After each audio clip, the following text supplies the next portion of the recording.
Umarangkada na ang unang araw ng quarterfinals sa PBA Season 49 Philippine Cup nito lamang Miyerkules sa Phil Sports Arena sa Pasig City. Pasok na kaya sa semis ang mga may twice to beat advantage o may humirit pa ng winner take all sa Sabado?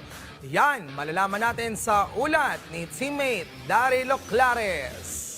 Clarito wanted this for himself. Napuno ng aksyon at drama ang unang araw ng quarterfinals sa PBA Season 49 Philippine Cup na isinagawa sa makasaysayang Phil Sports Arena nito lamang Miyerkules.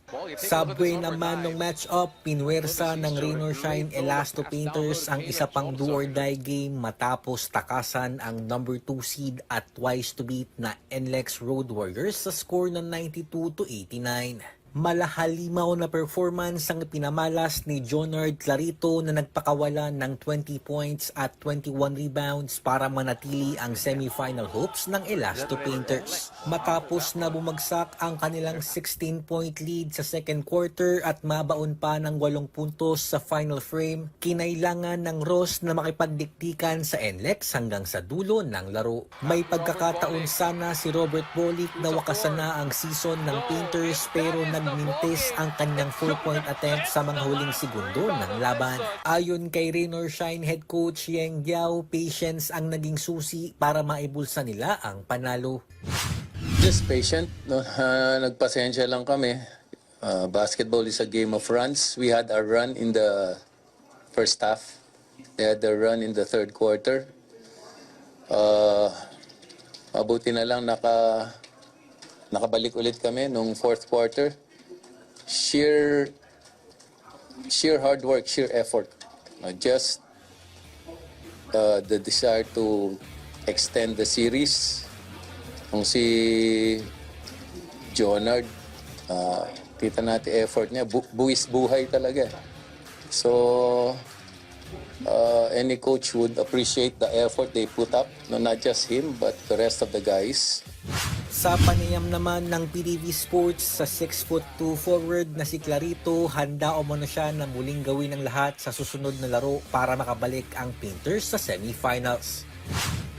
Siyempre, hindi ka pa rin pakampante. Sipag pa rin. Kailangan focus kung ano yung sasabihin ng coaches. Sunod lang. Ano yung game plan nila. Yun, ang gagawin lang namin yung trabaho namin.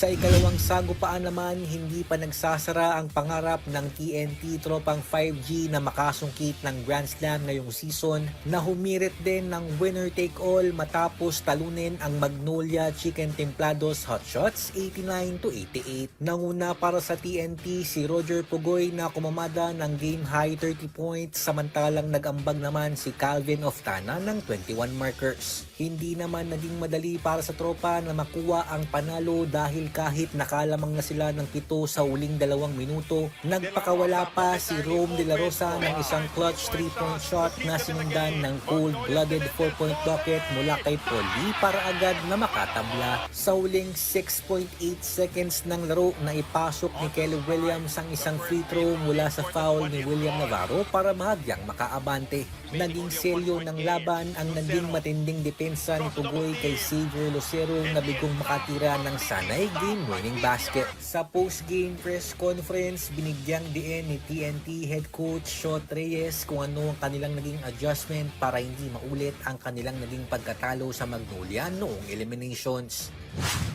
Well, we made a concerted effort to cut down our turnovers because the last game we had 23 and we lead the league in the fewest number of turnovers. It was very uncharacteristic of us. Credit to Magnolia's defense. They're very physical, they're very long and athletic.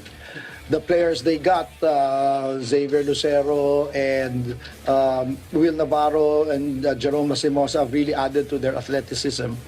So it forced us to a lot of turnovers, and that was the number one thing that we talked about, our ability to just get good shots. We didn't shoot well today, but at least we were shooting and we were not turning the ball over.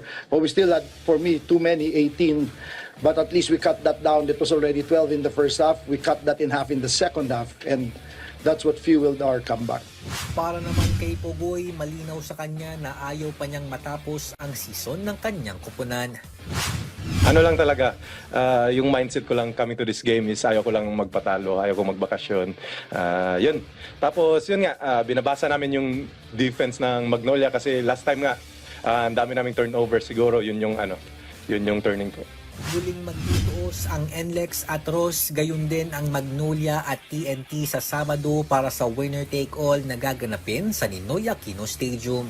Sa Biyernes naman ang ikalawang araw ng quarterfinals kung saan maghaharap ang may twice to beat na San Miguel Beermen at Meralco Bolts na agad susundan ng may twice to beat din na Barangay Ginebra San Miguel kontra sa Converge Fiber Xers.